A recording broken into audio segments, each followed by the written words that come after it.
दादन जंत्रणा दादन होई जाइथिले पंगु होई फेरिले बलांगीर जिल्लारे पुणी सामनाकु आसिछि दादनर करुण चित्र। तुरेकेला ब्लॉक रु पेटपाटणा पई राज्य बाहरकु दादन खटिबाकु जाइथिबा गोटिए परिवारर 2 जण पंगु होई घरकु फेरिछंती। मालिकर अवहेला एवं दलालर प्रतारणा जोगु 2 भाई जीवंत शव पालटि जाइछंती।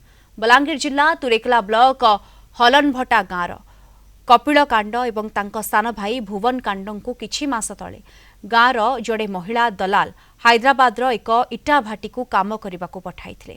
काम करुथबा समय रे हठात इटा भाटीर एक पानी टैंकर भांगी जाई कपिल और भुवन को उपरे माड़ी बसिथिला।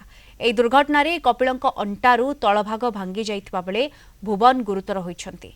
इटा भाटी मालिक मात्र प्राथमिक चिकित्सा करी दायित्व सारी देइछंती। एबे एई 2 भाई 100% भिन्नक्षम होई घर को फेरिछंती। तेरे तुरेकेला वीडियो कहिछंती आईन अनुसार जहा संभव कराजिबो।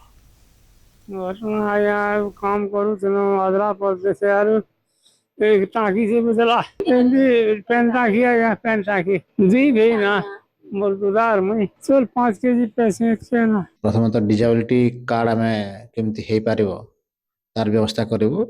हेडक्वार्टर 1 और 16 तारिख दिन बसुछि मेडिकल बोर्ड काउंसलिंग पई जो डिजेबिलिटी कार्ड देवा पई आमे से 2 दिन भीतर तांको पठेवा को व्यवस्था करिवो एवं डिजेबिलिटी कार्ड हे सारला पर आमे सरकार तरफ जहाँ अच्छी डिजेबिलिटी पेंशन सेटा आमे तांको सिद्धि भाई को कपिल कांड एवं भुवन कांड को आमे गवर्नमेंट तरफ सहयोग करिवो।